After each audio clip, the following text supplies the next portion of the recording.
araw-araw na pamumuhay sapagkat pera po ninyo ang pinaglalaruan ng mga tiwaling tao diyan sa gobyerno under the Marcos administration. And as our title is suggested by our title, ang totoong usapin, babalik ko po kayo sa sentro, ang totoong usapin ay ang maanomalya, immoral, unlawful, invalid at unconstitutional 2025 budget. Papaalalahanan ko po kayong lahat, yung impeachment na isinampa laban kay Vice President Inday Sara Duterte is nothing but a diversionary tactic.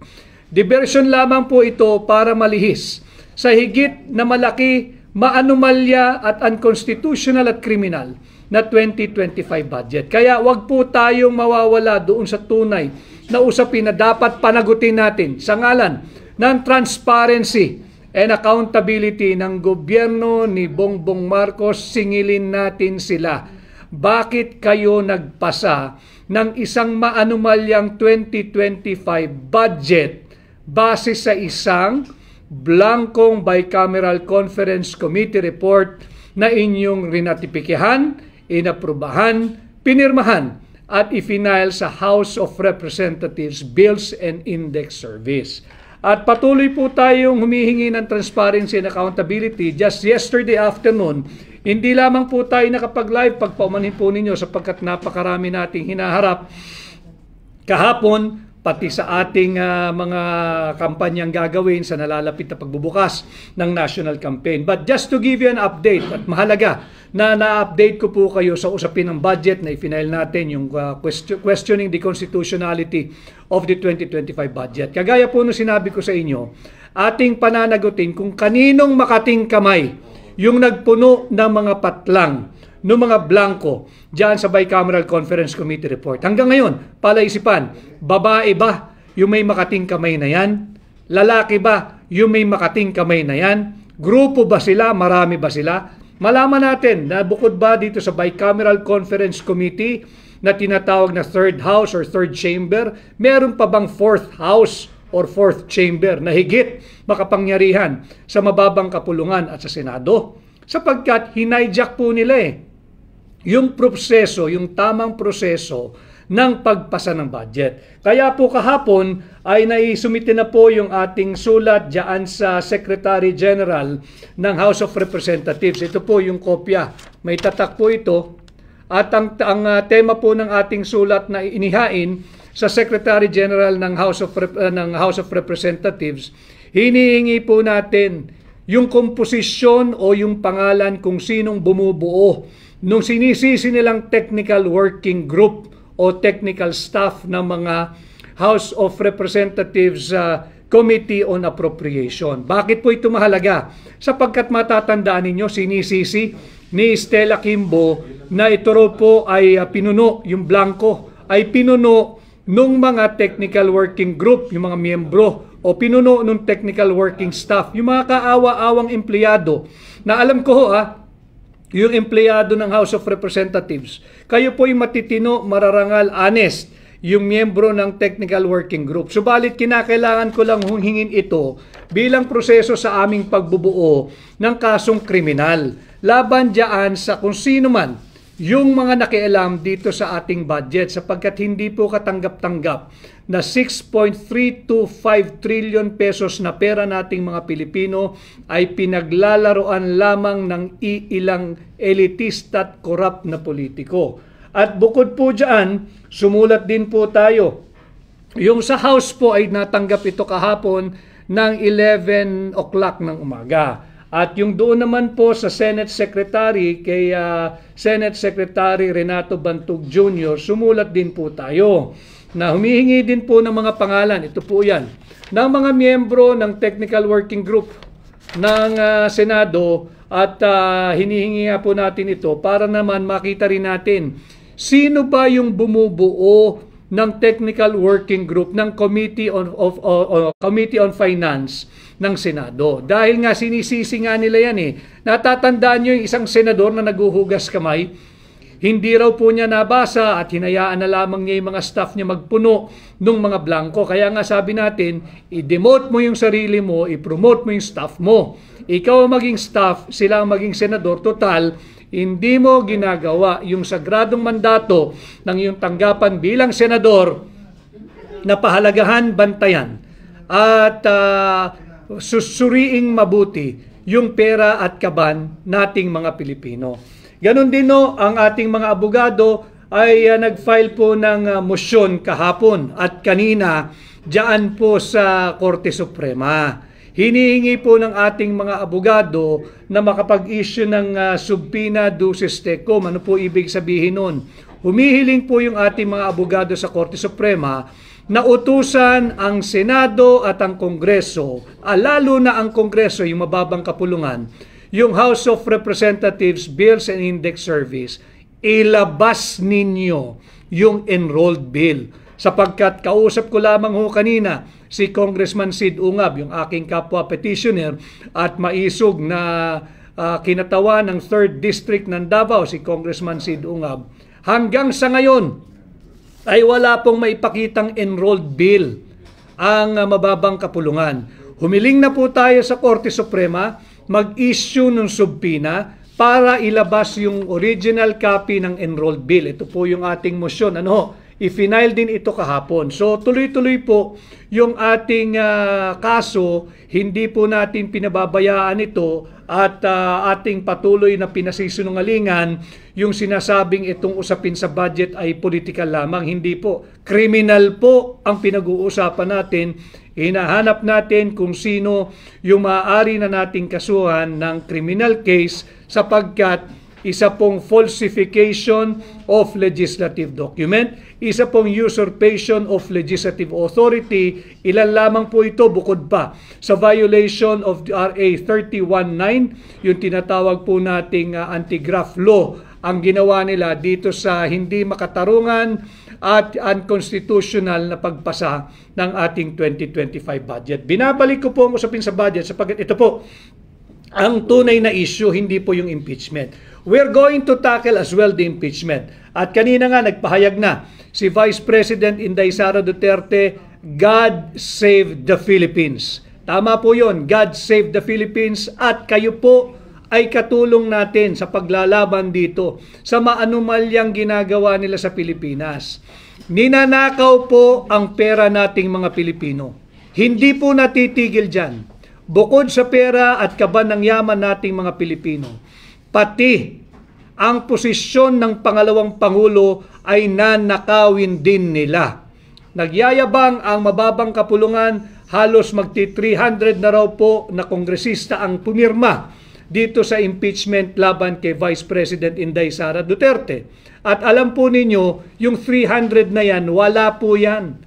Sapagkat ninanakaw nila ang sagradong mandato ng 32 milyon, ulitin ko 32 milyong Pilipino na tumangkilik at nagtiwala kay Inday Sara Duterte para maging pangalawang Pangulo nating lahat. Ninanakaw po ito ng iilang elitistang mambabatas. 300, lagay mo ng 300 silang pumirma riyan o less than 300. 300 na elitistang mambabatas ang ninanakaw ang posisyon ng pangalawang Pangulo sa 32 milyong Pilipino na malaya democratically, lawfully, legally, and constitutionally elected Inday Sara to be our Vice President. So ito po ang ating bantayan. At uulitin ko, babalik ko po kayo sa sentro, ang ginawa nilang impeachment case laban kay Inday Sara ay isang malaking distraction. Linalansi po tayo, linalayo sa higit na malaking usapin, yung unconstitutional 2025 budget. Sabi po ni Vice President Inday Sara Duterte, sa huli, ang tagumpay ay ang sambayanang Pilipino. And I agree with her. At yung kanyang sinasabing panawagan, God save the Philippines, lahat po tayo kumilos. Lahat tayo kumilos. Nakakatawa, meron pong basihan doon yung insurrection sa impeachment sa kanya. Meron pang sedition dahil daw siya nagsalita sa isang rally na nagpapahayag ng kanyang saloobin laban sa napakaraming katiwalian na ginagawa ng Marcos administration. Wala pong insurrection doon. Ang insurrection po ay may mga armadong tao na sa kalsada.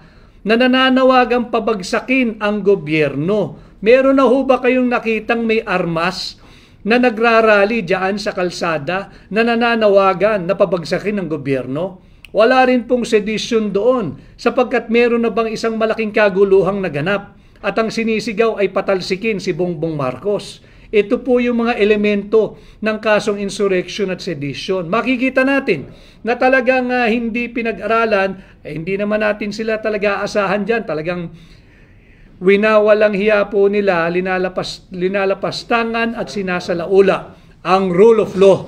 They do not uphold, they do not respect, and they do not defend our Constitution. Yan naman o ang advokasya sinusulong at hinihingi ng hakbang ng maisog. We have always been calling for the upholding, the respect, and the defense of our Constitution. Yan ang ating hinihingi. Kaya Van Laces Laquinta, tama ka Van, 32 million Filipinos na pumili at bumoto kay Vice President Inday Sara Duterte laban sa 215, tawagin na natin sila mga AKAP boys. 215 na AKAP boys or Ayuda boys. Hindi po sila pumirma sa ngalan ng prinsipyo. Sila po ay pumirma sa ngalan ng AKAP at AIX. Si Zermizak Nicosia. Pumirma lang ang mga buhaya dahil sa pera. Kay Miriam ay heroes o hirose. Nililihis tayo Miriam, kaya wag tayong pumayag. Binabalik kong usapin, sinisentro ko uli dito sa na maanumalyang 2025 budget. Kaya payakap nga, Senator Vic, ipagpatuloy po ang kabutihan mo para sa bayan natin, para mawala ang mga buhaya at mag-iingat po kayo. Tama po yun. Marami pong nagpapaalala sa akin na dagdag ingat at baka meron tayong mga banta sa buhay. Alam po ninyo, ang proteksyon ko ay kayo. At pinasisimple ko at I'm trying to simplify itong mga importante at tila malalalim na usapan para lahat po tayo ay bahagi at maging bahagi, marinig po tinig ninyo dahil ito po'y usapin hindi lamang ng mga nasa gobyerno, hindi lamang ng mga nasa politika. Usapin po ito ng bawat Pilipino sapagkat pera ninyo ang pinaglalaroan ng mga tiwaling mambabatas. So ito nga po, itong transmitted na yung articles of impeachment laban kay Vice President Inday Sara Duterte. Bagamat ito po ay isang diversyon, nais ko lang pong ibahagi sa inyo yung aking personal na opinion bilang Pilipino, bilang abogado, bilang maisog. Alam mo ninyo, ang trinansmit nila ay yung 4th impeachment complaint. Yung pang-apat, hindi ba't naririnig ninyo lagi na pagka ang impeachment ay within a period of 1 year, isa lamang ang maaaring proseso? May period po iyan eh. Ano na po nangyari doon sa unang 3 impeachment complaint? Bakit inuna yung 4th impeachment complaint? Sasabihin nila kasi nakakuha na ng higit sa 1/3. Wala po tayong debate ron. Pero titingnan po ninyo yung date. Tingnan nyo yung date kung kailan final. Tingnan ninyo yung oras kung kailan final. Certainly, absolutely, I'm sure, nauna po yung complaint 1, 2, 3 bago yung 4. Bakit naunang itrinansmit yung pang-apat? Yan po ay paglabag doon sa constitutional process. Kinakailangan, unahin mo yung number 1, yung number 2, yung number 3. Hindi pa po nila nadirinig yun. Hindi pa nila nadedesisyonan pagdating sa form and substance. Kaya po ako, sa aking pananaw, ay hindi po ako naniniwala na tamang proseso yung 4th complaint ang kanilang na-transmit agad-agad sapagkat meron pong naunang 3 complaint. Kinakailangan muna kanilang tapusin at bigyan ng tamang disposisyon yung complaint 1, 2, and 3 bago ninyo talakayin yung 4th. But be that as it may, na-transmit na nga po ito sa Senado. Ang akin lamang, tinatama lang natin yung proseso. Ako'y naniniwala na hindi tamang nauna yung 4th complaint. 4th nga pang-apat nga Anong nangyari sa complaint 1, 2, and 3? Malinaw sa ating saligang batas. Sa loob ng period of 1 year, isang impeachment complaint lamang ang tatalakayin. Meron pa hong 1, 2, 3 bago yung 4 Bakit yung 4 ang inuna? tinalunan yung 1, 2, and 3. Nauna po sila pagdating sa oras, pagdating sa petsa. Dapat inuna ho muna yung 1, 2, and 3. Again, babalik tayo. Ito po'y malaking diversyon para mawala ang init, para mawala ang usapin dito sa maanumalyang 2025 budget. Kaya binabalik ko po ang usapin dyan. Kaya Van, sir, ano pong update sa SC about the 2025 budget? Kagaya po nung nasabi ko kanina, naglabas na po ng kautusan ang Korte Suprema. Inaatasan ang Senado, ang mababang kapulungan at ang tanggapan ng Pangulong sumagot doon sa ating demanda laban sa constitutionality o kini-question ang constitutionality ng 2025 budget. Ito po'y linabas nila, I think, nung Wednesday. Naglabas po ng kautusan ng Korte Suprema, binibigyan ng non-extendable 10-day period ang Senado, ang House of Representatives at ang tanggapan ng Pangulo na sumagot doon sa ating demanda laban sa 2025 budget. At ganun nga din yung nasabi ko kanina, sumulat na po tayo sa Senate Secretary at dyan po sa Secretary General ng House of Representatives. Hinihingi po natin yung mga pangalan ng mga empleyado ng Senado at ng House of Representatives na bumubuo doon sa tinatawag na Technical Working Group o yung Technical Working Staff. Para nang sa ganon, mabuo po natin yung ating pagbibuild up ng kaso at masampahan na po natin yung mga pumirma ng Blancong Bicameral Conference Committee report at kung kaninong makating kamay yung nagsulat ng mga halaga doon sa patlang o blanco na iniwanan po ng mga miyembro ng Bicameral Conference Committee. Pananagutin po natin yan. At sumulat na rin po tayo dito sa Korte Suprema, nag-file po ng motion ang ating mga abogado na humingi ng makapag-issue ng subpoena duces tecum. Ano po yun? Hinihiling po namin sa Korte Suprema na utusan ang House of Representatives, Bills and Index Service, ilabas ninyo yung enrolled bill kung meron. Pero base sa aking pakikipag-ugnayan kay Congressman Sid Ungab, si Congressman Sid Ungab, ulitin ko 2 beses itong naging chairman ng Committee on Appropriation, 1 beses naging vice chairman ng Committee on Appropriation at naging chairman din po ito ng Committee on Ways and Means ng House of Representatives. Marunong po ito heavyweight ito pagdating sa pagpasa ng budget. Alam niya ang tamang proseso at nagkausap po kami kanina, wala hong maipakita, walang mailabas na enrolled bill ang House of Representatives Bills and Index Service. Mahalaga yon sapagkat yung pinakita po namin sa inyo mga blankong Bicameral Conference Committee report na ratified, signed, approved, and filed doon sa House of Representatives Bills and Index Service, kinakailangan pareho sila nung enrolled bill. Pag yung enrolled bill may laman, kinakailangan may managot sapagkat tapos na po yung proseso Ang gagawin na lamang doon, ipiprint na lang. Kaya hinihingi natin yung kopya ng enrolled bill na hanggang sa ngayon ay hindi nila mailabas. Kaya tumakbo na tayo muli sa Korte Suprema. Nag-request po tayo through isang motion na mag-issue ng subpinahan na yung Bills and Index Service ng mababang kapulungan, ilabas yung enrolled bill na yan. Yan lang naman ho yan Ang usapin dito, simple. Ilabas niyo yung enrolled bill. Ibangga natin doon sa blankong BICAM report. Magkakaalaman ho yan. Ilabas ninyo yung General Appropriations Bill. Kahit yun, ipakita din ninyo, matetrace po natin yan. Tama si Pangulong Duterte. Huwag ninyong paglaruan ang transaksyong gobyerno. Napakaraming papel po niya, napakaraming kopya. Hindi ninyo mapeperpekto ang inyong krimen. Ito na nga, inahabol namin kayo sa ngalan ng transparency and accountability. So yun yung update natin. Tuloy-tuloy po tayo. Hindi tayo magbibigay ng kahit na anong espasyo sa ngalan ng transparency and accountability. Si Christy Albert, Attorney Vic, all the way po, support namin sa inyo. Salamat. We love you. Ingat po kayo sa lahat ng kalaban. Marami po sila. Marami po sila pero mas marami po ang sambayan ng Pilipino. Marami po kaming mga nagmamahal sa inyo. Mabuhay po kayo. Maraming salamat, Christy Albert. Kay Balitang Hopya Mani Popcorn, ambulance chaser ka daw, sabi ni Cheese. Napanood ko yon, mali lang yung tanong kay Cheese ng reporter at hindi sila nagkaintindihan. At magkaganoon pa man, I don't think that deserves even a scant reaction from me sapagkat the real issue here is bakit ka nagpasa ng blankong bicameral conference committee report? Yan ang ating sagutin.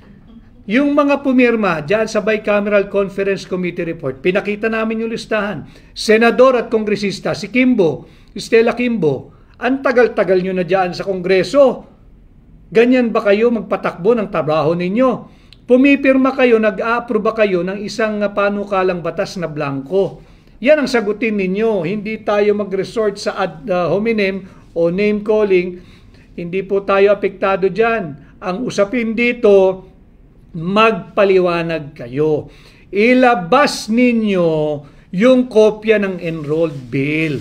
Pabalik-balik na kayo dyan sa Senado, pabalik-balik na kayo dyan sa Kongreso, nagkaugat na kayo dyan, umugat na yung inyong incompetence, nagpapasa pa rin kayo ng blankong final, ratified, signed, approved, and filed bicameral conference committee report. Mahiya naman kayo sa sambayan ng Pilipino. Gampanan naman ninyo yung sinumpaang tungkulin ninyo bago kayo pumasok dyan sa trabaho bilang mangbabatas. Ito ho yung usapin ngayon, itong articles of impeachment na transmitted na sa Senado, alam ho ninyo, distraction malaki. Gusto nilang wag nating pag-usapan yung budget, bulilyaso po sila, na-corner sila, huling-huli po sila. Kitang-kita, unang sinabi, nagsisinungaling daw si Pangulong Duterte. Sinong sinungaling ngayon? At nung naiipit na, iba na kwento, wala raw pananagutan ng Executive Department. Akala ko ba fake news kami? Akala ko ba malisyoso kami? Bakit ngayon ang kwento nyo na wala kayong pananagutan at problema yan ng Legislative Department? Nagtuturoan na ho sila at habang sila ay naghigit na nagpapaliwanag, lalo po silang nalulubog at kinakain ng kumunoy na sila rin ang sarili nila ang gumawa. Kay Mike, Attorney, di ba may 10-day rule po sa impeachment filing before yan ipasa sa Senate? Means mali ang process. Yung 10-day po kasi na-override yan pag nakakakuha sila ng 1/3 na pirma. Higit nga po sa 1/3. Wala pong debate ron, bigay na natin sa kanila yon. Yung sa 4th complaint, ang tanong doon, the better question to my mind, I believe, bakit inuna yung 4th, nakabinbin yung 1, 2, and 3? Nandun po sa rules yun eh. Pag may nauna, you have to first deal with the first 3. I-dispose ninyo ng maayos. Wala pa akong pandinig eh.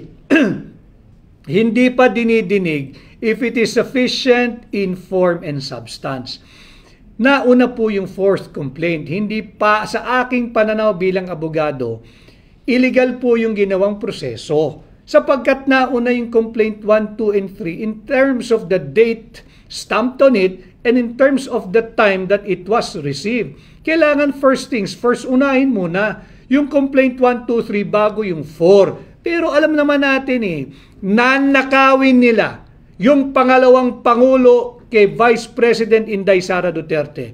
Nanakawin ng 300 elitistang mangbabatas ang mandato ng 32 milyong Pilipino.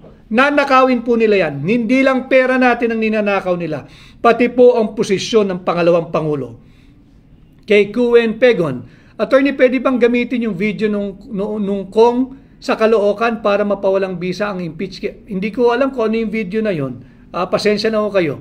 Kay Nurulaji Caron Kader, Attorney Vic, meron ba kaming ipangamba sa impeachment ni Vice President Sara? Lahat po tayo dapat mangamba sapagkat nagkampi-kampi yung mga elitistang mangbabatas at yan nga ho ay nanakawin. Kita rito, lantaran, pati ang pangalawang Pangulo ay nanakawin nila. Pati yung mandato ng 32 milyon, kaya paulit-ulit ho ako 32 milyong Pilipino, ninanakawan ng 300 mambabatas. Huwag ho tayong pumayag. Mag-ingay kayo, and I agree. also with this statement given by Vice President Inday Sara Duterte during her press briefing this morning. Nag-iiba na ho yung anyo ng pagbibigay ng protesta. Hindi na rin po na niya, sabi nga niya, kahit kami sa Akbang ng Maisog, we do not encourage yung lalabas po tayo sa kalsada dahil alam ko ho yung nararamdaman ninyo. Pag isang araw hindi kayo nagtrabaho, wala po kayong kikitain.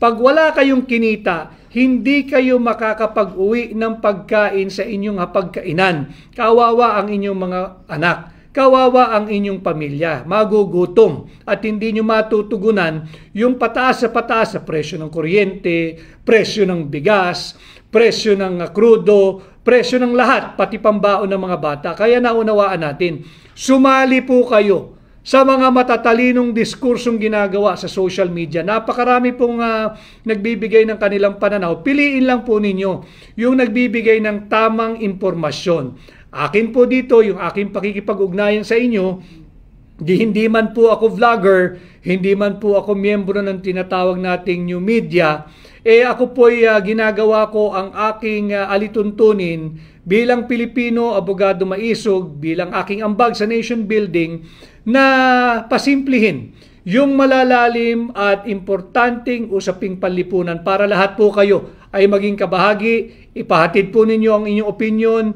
Hindi ho kinakailangan sumang-ayon kayo sa aking pananaw, pero importante meron kayong paninindigan, meron kayong opinion, meron kayong stand. Kay Nick, buong family ko po iboboto kayo, attorney. Shout out from Cebu. Nick of Cebu, maraming salamat pati sa iyong pamilya. Kay Japs Palad, we support you, Attorney Vic and Duterte. Marami pong salamat at sa ngalan din ni Pangulong Duterte, maraming salamat sa inyo.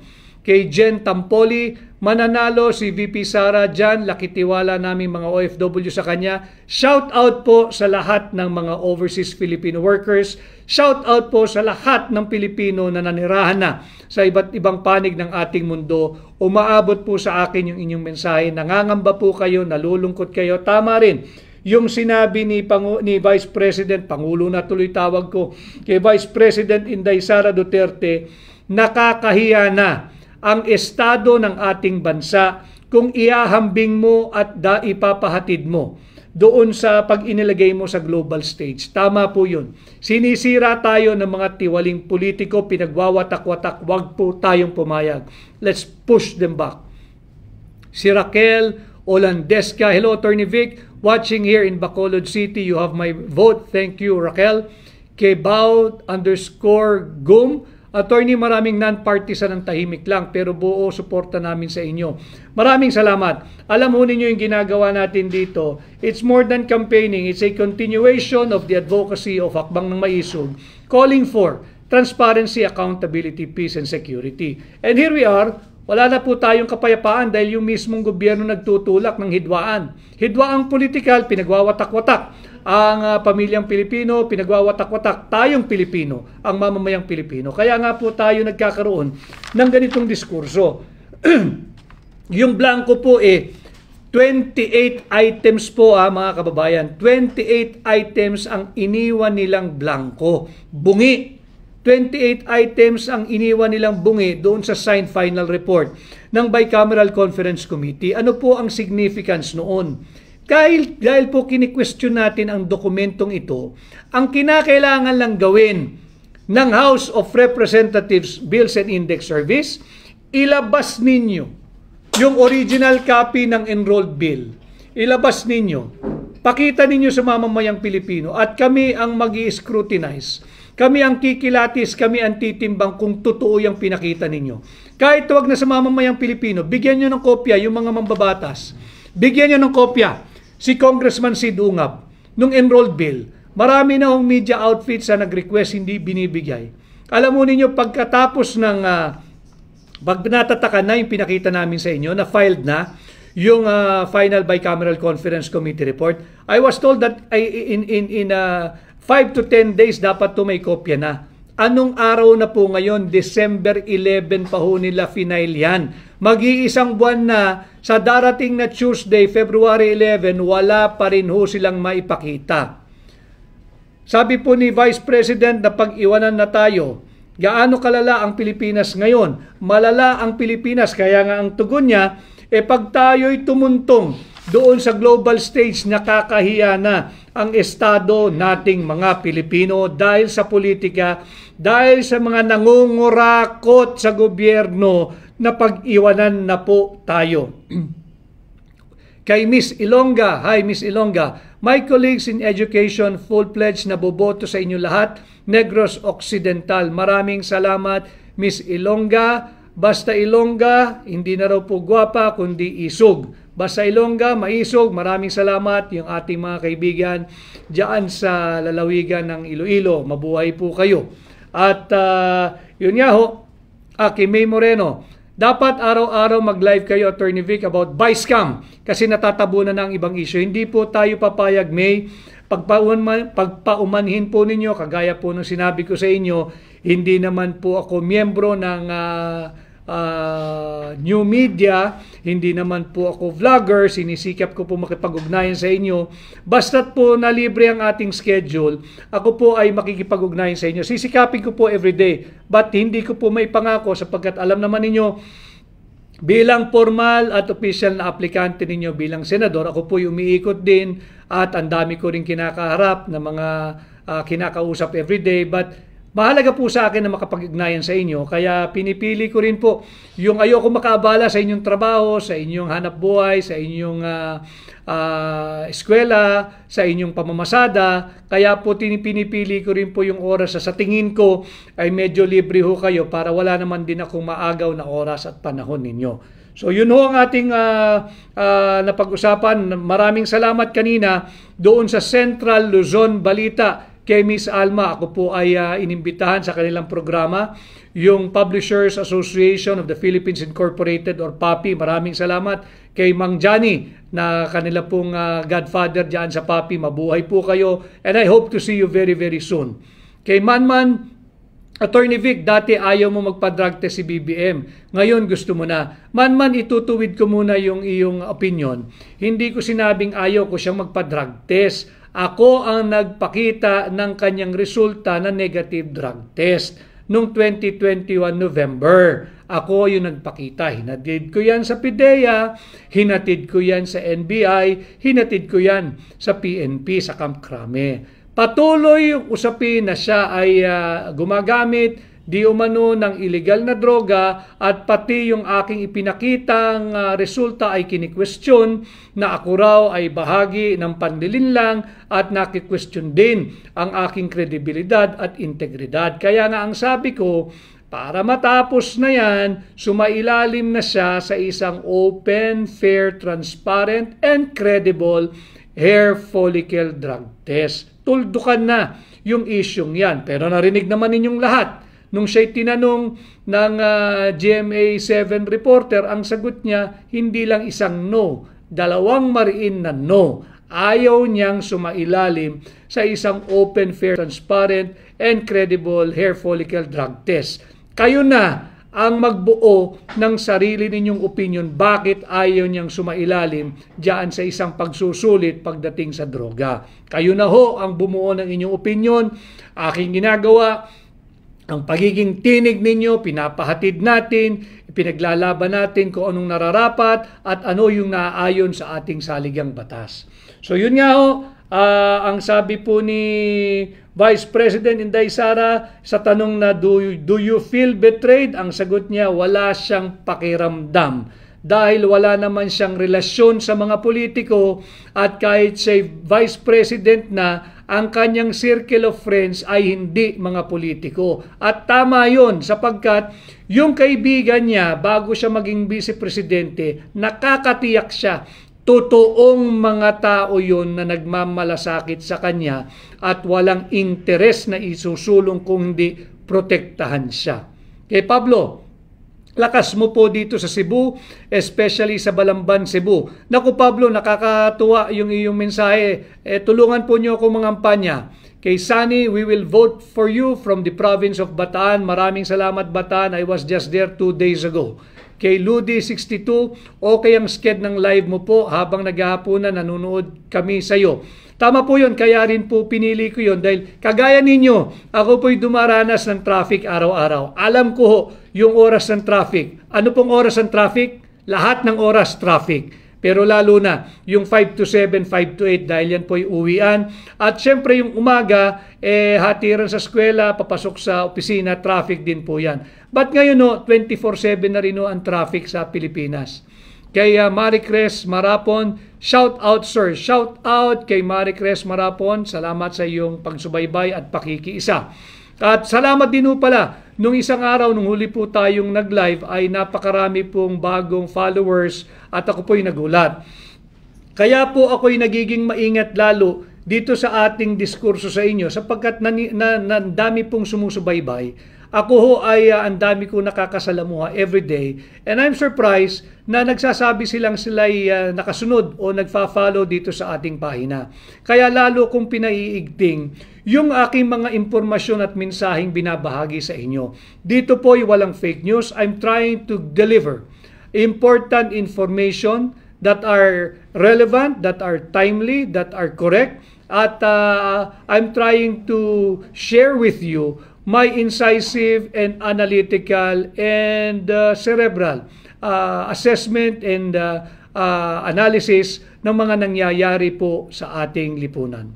Kay Romel, ikakampanya kita attorney sa mga pamilya ko from Masbate. Solid kami sa imo. Salamat Romel, dagang salamat sa iyo Romel. At balik po tayo sa issue ng budget ha. Meron pong nagtanong kanina yung sa food security emergency doon po sa bigas. Hindi rin po ako sang-ayon doon dahil magdedeklara ka lang ng food emergency or food security pagdating sa bigas kung merong shortage. May shortage ba ng bigas? Apaw ho ang bigas eh. Bumabaha po ang bigas eh. Magpunta po kayo sa Davao.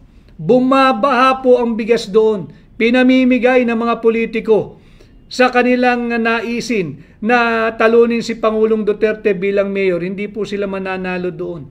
Bumabaha po ng bigas sa Davao. So, bakit tayo nagdeklara ng food emergency or food security sa bigas? Pangalawa, sumisirit pa ho ba ang presyo ng bigas? Dapat to pagka may shortage na talagang na-determine na may shortage or kakulangan o kaya talagang sumisirit ang presyo ng bigas. Sobra-sobra po ang bigas eh. Kahit sa pandaigdigang merkado, sobra-sobra po ang bigas. Andito na nga po sa Pilipinas eh. Binagsak nila yung taripa from 35% ginawang 15%. Yung binaba po ng taripa, dapat po yung savings sa mga nag-aangkat. At yung savings na yun, dapat nakikinabang ang ordinaryong Pilipino. Baliktad do yung nangyari. Bumaba na yung taripa, di kumita na ho yung mga nag-aangkat, yung mga trader. Kumita na, hindi po, wag na yung retailer, walang kita po yung retailer eh. Binagsak na yung taripa, kita na po doon. Yung mga importer, pati smuggler, kita. Pagdating po sa merkado, mataas pa rin. Triple po ang kita nila eh. Ganon po kasalbahay ang nagaganap ngayon sa ating lipunan. Kawawa ang consumer. Lalong naghihirap ang mahihirap. Wala pong food security sa bigas dapat. Bumabaha po ng bigas. Ang dami pong bigas. Parte po yan ng pinamimigay nilang ayuda. Yung mga tiwali sa gobyerno, bigas. Magpunta po kayo sa probinsya, apaw po ang bigas. Kay James, kinakampanya po kita dito sa Lanao del Norte, sir. Thank you, Sir James, sa iyong pangangampanya. Kailangan ko ang tulong ninyo. Pangampanya po ninyo ko sa inyong pamilya, sa inyong kamag-anak, sa inyong kaibigan, sa lahat ng Pilipino sa mampanig na mundo. Alam ko, yung ating mga kaibigan na overseas Filipinos, kayo po'y tumutulong sa akin. Maraming salamat po. Kay Soloista, Attorney, totoo ba mas summit maiwan? Mas masakit maiwan ng karelasyon kaysa ma-impeach. Si VP kahit may pinagdadaanan, mabiro pa rin parang tatay niya. Alam mo ninyo, kaya nga sabi ko, maisog na haharapin ni Vice President Sara Duterte itong impeachment laban sa kanya. At yung sinabi niya, totoo po yun. Wala nga raw po siyang emosyon pagdating sa mga nakilala niya at nakakasalamuhang patuloy na politiko. Hindi dahil hindi niya sila kaibigan, kundi she's maintained. And yun po ang intensyon niya, layunin niya, ang kanyang kaibigan, nung wala siyang pwesto, nung hindi siya vice president, ay kaibigan pa rin niya hanggang ngayon. Gano'n naman po talaga eh. Hindi po siya Nokia. Hindi po siya user-friendly. Yun po ang tunay na tao. Kaya kahanga-hanga yung attitude na gano'n ni Vice President Inday Sara Duterte. Yun din po ang tanong sa kanya eh. Bakit sa tingin niya ay napakabilis pirmahan yung impeachment laban sa kanya? Ang tugon nga po niya, dahil wala naman siyang personal na relasyon sa mga politiko. Kilala niya, nakakasalamuhan niya bilang pangalawang mataas na opisyal ng ating bansa, pero hanggang dun lang. Hindi niya talaga kaibigang malalim dahil ang kanyang circle of friends, pinanatili niya yung mga kasama niya nung araw pa. Kay Pepe_Pacheco the 5th or V, sino po ba ang presidente ng Pilipinas, Attorney Vic? Si BBM po ba o si Romualdez? Alam mo ninyo, ako hindi ko rin alam. Ako rin hindi ko alam. Hindi ko alam. At ang alam ko lamang, masasagot ko kayo, nung ako'y naglilingkod pa sa pamahalaan, maraming nag-aastang Pangulo, wala namang mandato kahit isang boto. Maraming feeling Pangulo, wala namang mandato bilang Pangulo. Samantalang yung may mandato na maging Pangulo, hindi naman ginagampanan yung trabaho ng kanyang opisina. Doon tayo nagkakaproblema. So yun ho ang ating pinag-uusapan, budget. Itong illegal, immoral, invalid, criminal, and unconstitutional 2025 budget, wag po tayong malilihis diyan. KEA, ask ko lang po if sang-ayon po kayo sakaling tatakbong presidente si Vice President Sara Duterte. Yes, I will support Vice President Inday Sara Duterte should she eventually decide to run for president. Siya naman po talaga ang incoming na, kaya siya sinisira eh. Yung kanyang pamilya, yung kanyang pagkatao, sinisira nung isang taong nangangarap maging Pangulo kahit walang kapana-panalo. At para maabot niya ang kanyang ang pangarap na talaga namang imposible, sinisira niya ang ating sistema ng demokrasya, sinisira niya ang sambayan ng Pilipino, sinisira niya ang iba't ibang ahensya ng gobyerno para lang matupad ang kanyang pangarap. So dito po tayo uli sa budget, ulitin ko, update tayo. Tayo'y nag-file ng motion for issuance of subpoena duces tecum. Ibig sabihin po, tayo po'y nagre-request sa Korte Suprema, subpinahan ang House of Representatives Bills and Index Service, na i-file na po ito kahapon at kanina. At hinihiling po natin na i-produce yung enrolled bill. Huwag po ninyong kakalimutan na enrolled bill. Iba po yung BICAM report sa enrolled bill. Mahalagang ilabas yung enrolled bill, ating pananagutin kung sino nagsalaula sa ating 2025 budget. Humihingi po tayo na mag-issue ng subpoena. Malaking bagay po ito pati sa mga maestrado ng ating Korte Suprema, sapagkat dadali po yung kanilang trabaho at makikita nila na itong 2025 budget is nothing but a fruit of a very poisonous and erroneous legislative process. Dapat ito ideklarang unconstitutional. Queen Birth, you hate corruption pero the answer to that is transparency. So bakit ayaw ng Sal and Reveal? Liar ka. Si Queen Beach, hindi po, mali lang yung pagkakaintindi mo. I am all for the filing of SALN. Ayaw kitang tugunan ng bintang mo sa akin dahil dito sa aking pahina, welcome lahat. Sabi ko nga, kahit hindi kayo sang-ayon.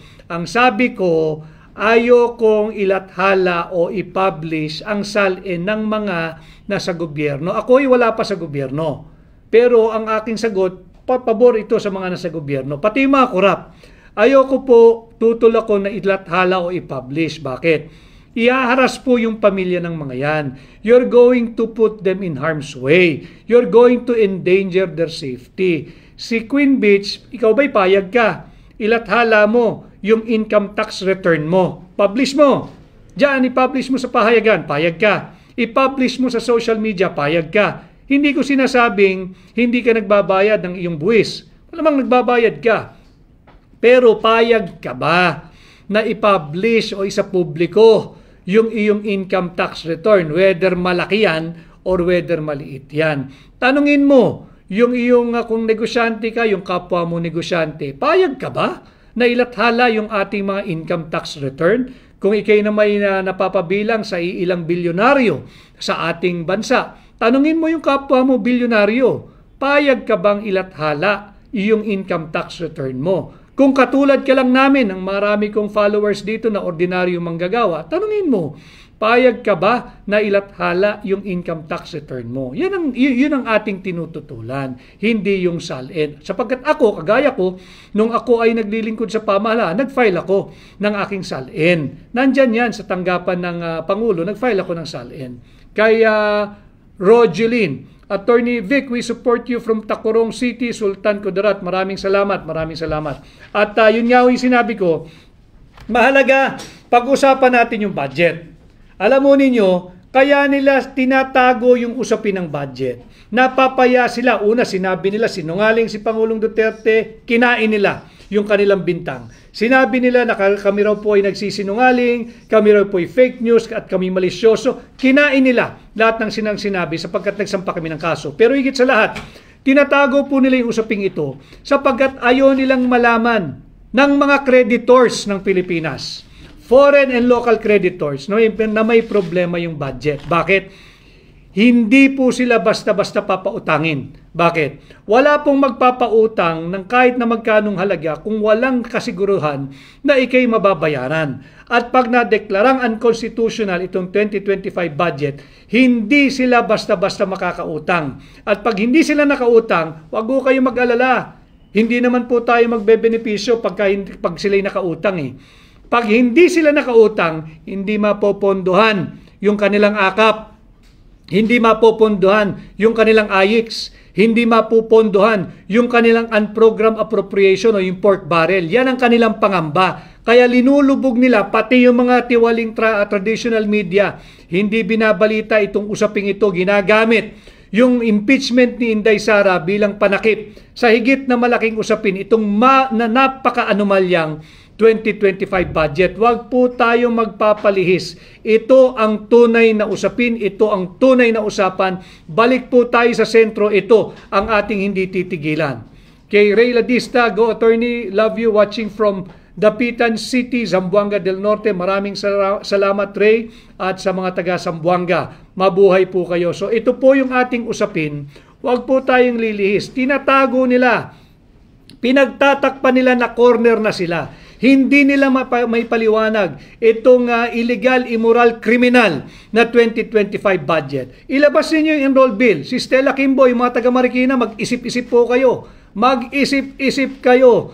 Yung 1+1 ng taong yan ay maabot po ng 6.325 trillion.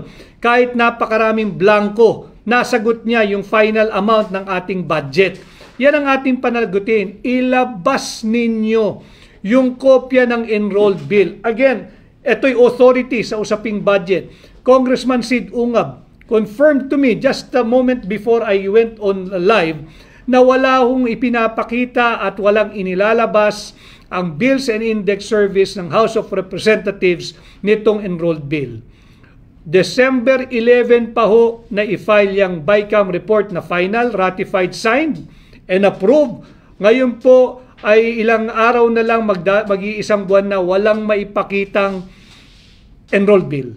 Yan po yung hinihingi natin sa Korte Suprema na mag-issue na ng subpoena, ipalabas at dadali po yung ating trabaho at paghahanap ng transparency at accountability. At sumulat na rin po tayo, we humbly requested yung kopya po, yung pangalan ng bumubuo ng Technical Working Group ng mga empleyado ng House of Representatives Committee on Appropriation. Sumulat na rin po tayo sa Senate Secretary, hinihingi po yung pangalan at listahan ng mga empleyadong bumubuo, yung mga kawani ng Senado na bumubuo ng Technical Working Group or Technical Working Staff ng Committee on Finance ng Senado. Dahil po binibuild up na po ng ating mga abogado yung kaso laban sa mga tiwaling mangbabatas. At tuloy-tuloy po tayo, hindi po natin lulubayan ito, kaya ako po binabalik sa usapin ng budget. Balik po tayo sa sentro. Pinagtatakpan nila, wag po tayong pumayag.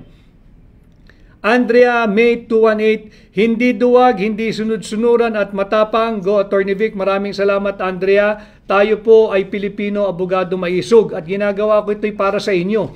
Ako po'y nagiging tinig ninyo at umaasa sa inyong tulong at proteksyon sapagkat alam ho ninyo hindi rin naman biro at mapanganib ang magsabi ng katotohanan. Subalit tayo po'y bilang Pilipino, dapat bahagi tayo ng mga importante at mahalagang usaping panlipunan katulad ng anomalous, illegal, invalid, immoral, unlawful, and unconstitutional 2025 budget.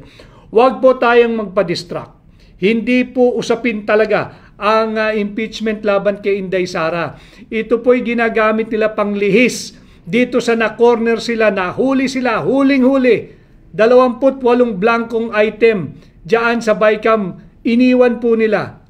At sino yung makating kamay na naglagay ng halaga? Yan po yung ating usapin. Unconstitutional po ito. Ayaw nilang pag-usapan. Natatakot sila. Bakit? Alam na po ng iba't ibang business group. Pinag-uusapan na po how they mangle the 2025 budget. Alam na ito naman, na Makati Business Club. Alam nila ito. At itinatago nila ito sa ating mga creditors. Dahil magkakaproblema sila pag nagkaroon ng pangamba yung creditors, hindi sila makakautang basta-basta. Bakit naman sila nangangamba na hindi sila makautang? Gagamitin na naman yung dahilan. Kasi raw po destabilizer tayo. Paanong destabilizer? Kayo ang gumagawa ng maanumalyang budget. Nahuli lang namin kayo. Walang destabilizer na kumikilala sa supremacy ng ating saligang batas. Walang destabilizer na tumatakbo sa Korte Suprema at humihingi ng karampatang lunas sa ginawa ninyong unconstitutional, criminal, unlawful, invalid 2025 budget. Wala hong ganung destabilizer.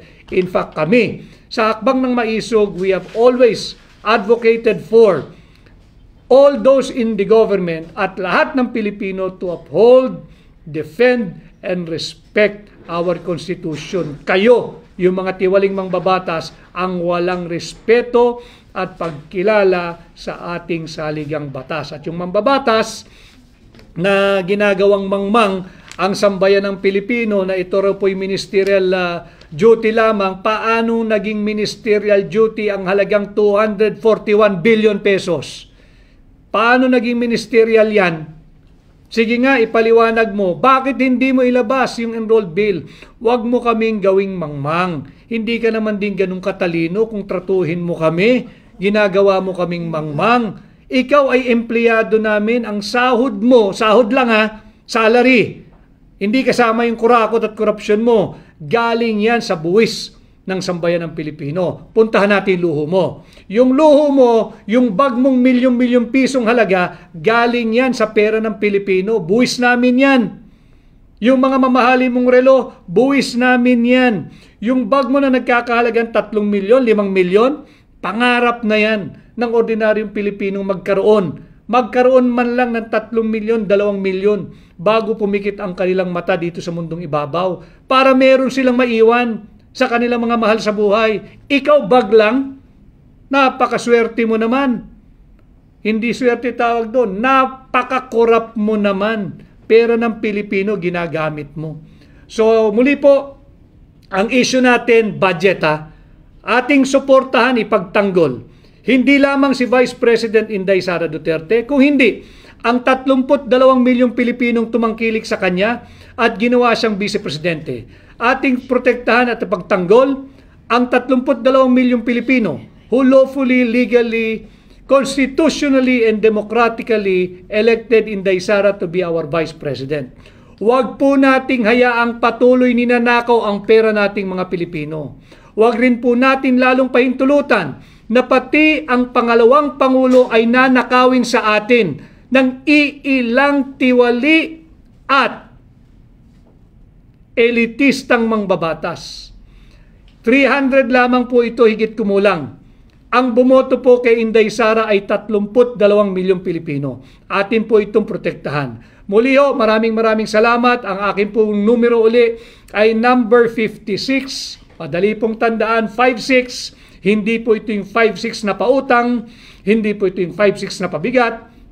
5656, isang investment para sa isang tunay, maisog at totoong oposisyon sa Senado. Ating pong babantayan ang ating budget. Lalabanan po natin ang mga korap. Tulungan po ninyo ako mangampanya, number 56, bilang senador ninyo, Attorney Vic Rodriguez, Pilipino, abogado maisog. Maraming salamat po sa inyong pagsuporta at may bilin po sa akin dito, share and like my pages. O yun po, share and like my pages. At magkita po ulit tayo. Sikapin ko pong mag-live bukas at everyday I'll try to do live para tuloy-tuloy po yung ugnayan natin. Hindi ko po pinababayaan yung ating kaso sa Korte Suprema. Pananagutin po natin itong unconstitutional 2025 budget. Tulungan po natin ang ating bansa, ipagtanggol po natin laban sa mga kurakot at tiwaling mambabatas. Muli ho, ako po si Attorney Vic Rodriguez, number 56 sa balota, Pilipino, abogado, maisog.